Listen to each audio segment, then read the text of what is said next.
Okay, let's get into this. We had a request, a really interesting one, to dive deep into some sources. Sources that basically challenge, well, everything we think about comfort. Yeah, they really push back hard. The central claim, and it's pretty provocative, is that comfort isn't the goal. It's not happiness, it's not success. They call it a lie. A lie, a gilded cage. Yeah. Something designed, they argue, to keep ambitious people, well, sedated. Stated. That word just jumps out, doesn't it? It frames comfort almost like a drug, not relaxation. Exactly. So our mission today really is to unpack that, to look at how seeking ease might actually be holding you back. And crucially, to introduce the alternative, they propose this idea of anti-fragility. Right. But first, we need to be clear about what the real enemy is, according to this material. It's not, the comfy chair itself. About the chair. No, it's the thinking that comes with it. They call it comfort thinking. Yeah. And that, they say, is the real poison. Okay. Yeah. So it's less about the physical thing and more about the mindset it encourages. The soft thought, maybe? That's a good way to put it. It's lethal to ambition because it nudges you onto what they define as the path of least resistance. Which sounds sensible, evolutionary even. Our brains want efficiency, right? Conserve energy. Absolutely. We're wired for it. Take the easy route. That's the default. Choosing comfort feels, well, natural. It takes no effort. So actively choosing the hard path, the uncomfortable one, that's like fighting biology. In a way, yes.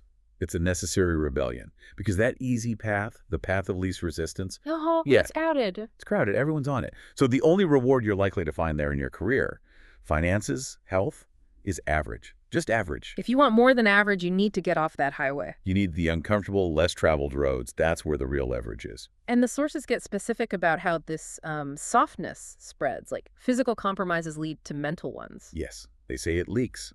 Take diet, for instance. You consistently grab the comfort food, the processed stuff, high sugar. Instant gratification. Big dopamine hit. Exactly. The quick, easy reward. And that's the trap mechanism. You're not just hurting your body, you're training your brain. Training it to be soft, to expect easy rewards. Precisely. Easy dopamine, whether it's from junk food or, say, endless social media scrolling, it actually raises your baseline. You need more and more stimulus for the same feeling. Which makes the hard things, the complex project, a difficult workout, the thing that requires delayed gratification seem almost unbearable by comparison. Totally unappealing. Why bother with frustration when the easy hit is right there? And that's the killer consequence, that comfort thinking they talk about. It's the silent killer of potential, they call it. It's that little voice, the one that whispers. You've done enough. Right. Always just before you hit the really critical part. The final push. It's like mentally giving up because the immediate discomfort feels worse than missing out on the bigger later win. That's it, exactly. Okay, so if we get the mindset, how does it actually show up? Day to day. The sources link this to achievement, saying you can't have a millionaire's mindset with pauper's habits. Right. The gap between mindset and habit might seem small, but the results compound massively over time.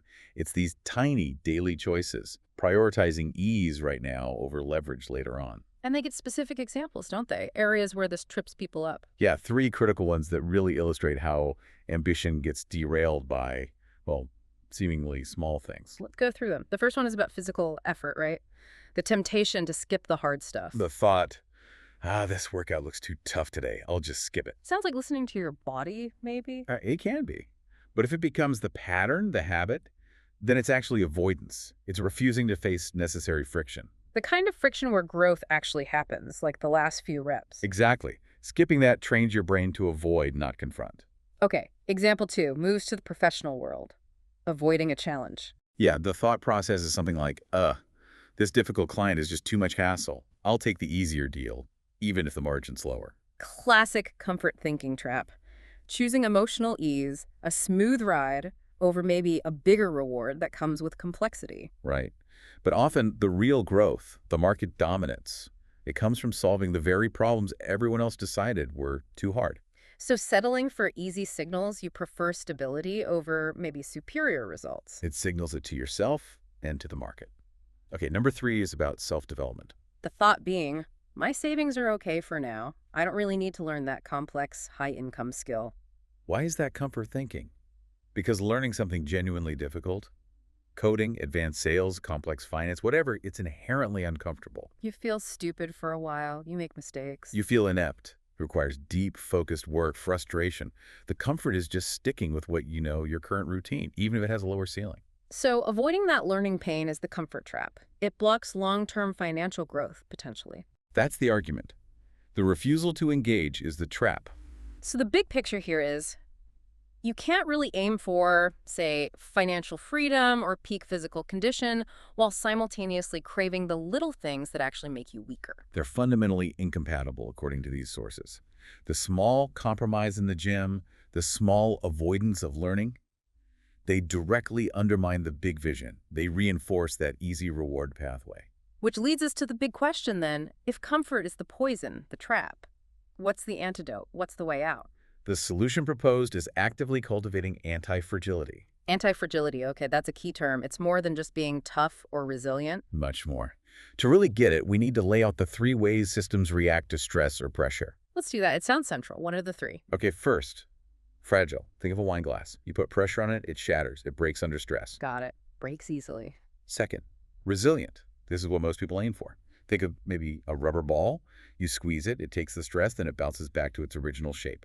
It survives. Okay, survives. But it just goes back to where it started. Exactly, back to zero. Surviving isn't thriving, it isn't dominating.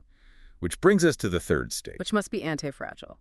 Right, anti-fragile is different. It takes the stress, the shock, the pressure, and it uses that input to get stronger. Like a muscle. Yeah. After you work it out, it repairs stronger. Precisely like a muscle fiber. Or like your immune system getting stronger after exposure to germs. Anti-fragile systems actually need volatility, stress, randomness to improve. They feed on it. Wow. Okay. So avoiding stress, seeking stability, that might actually prevent growth if you want to be anti-fragile. That's the core idea. Avoiding volatility means missing the very engine for superior performance. Can you give an example outside the physical, like in business or finance? Sure. Think about a recession. A fragile business just collapses, gone. Okay. A resilient business, maybe it takes big losses, cuts back, but eventually when things recover, it gets back to its original size. It survived. Right, back to zero again. But an anti-fragile business, maybe it had cash reserves, maybe it was structured differently. It sees the recession not as a threat, but as an opportunity. It buys up weakened competitors on the cheap. It hires amazing talent that got laid off elsewhere.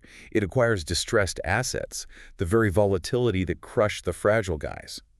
It's the nutrient that lets the anti-fragile one grow exponentially, increase its dominance. Okay, that completely reframes things. It also changes how we think about comfort itself. Definitely. We have to contrast that fleeting dopamine hit, the snack, the scroll, with what the sources call earned comfort. Earned comfort, what's that? It's not about ease. It's about the deep, unshakable knowledge that you are ready. Ready for what? Ready for a crisis. Ready for a market crash. Ready for a physical challenge. A tough negotiation. It's a profound inner confidence, a peace. And that's earned how? Through the consistent daily rejection of ease. It's built in the burn of the last rep. The discomfort of the difficult conversation that sets boundaries, the frustration of mastering something complex. So the trade-off isn't really hard work versus relaxation. It's one kind of comfort versus another. Exactly. One is temporary sedation. The other is a kind of weaponized confidence earned through deliberate difficulty. You're choosing which kind of comfort you want long-term. It's a conscious trade.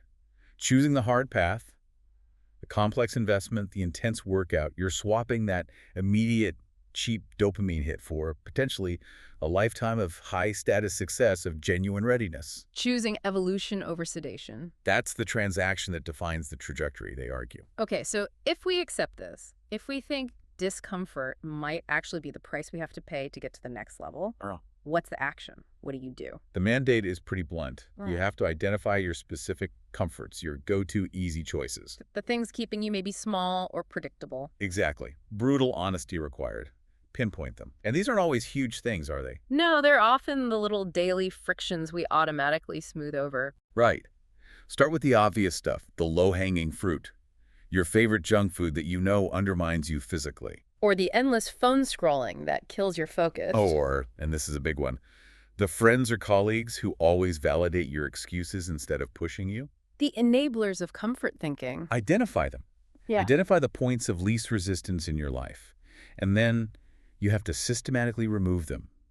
Replace ease with deliberate, chosen friction. And there's a positive feedback loop to this, right? The reward isn't just avoiding the negative. Absolutely. The person who consistently chooses small discomforts finds, paradoxically, unmatched ease in the big things. How does that work? Take money again. The person who chooses the discomfort of saving, investing wisely, living below their means when times are good. They're building resilience, maybe even anti-fragility. Right. So when the recession hits and the fragile folks are panicking, this person feels ease. They're ready. They might even see opportunities. Their past discomfort buys them present ease and future advantage. It's like training for the storm before it arrives. Exactly.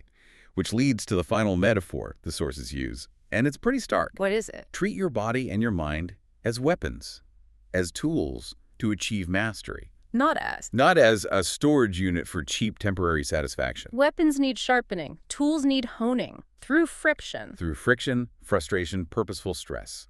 That's how they become effective.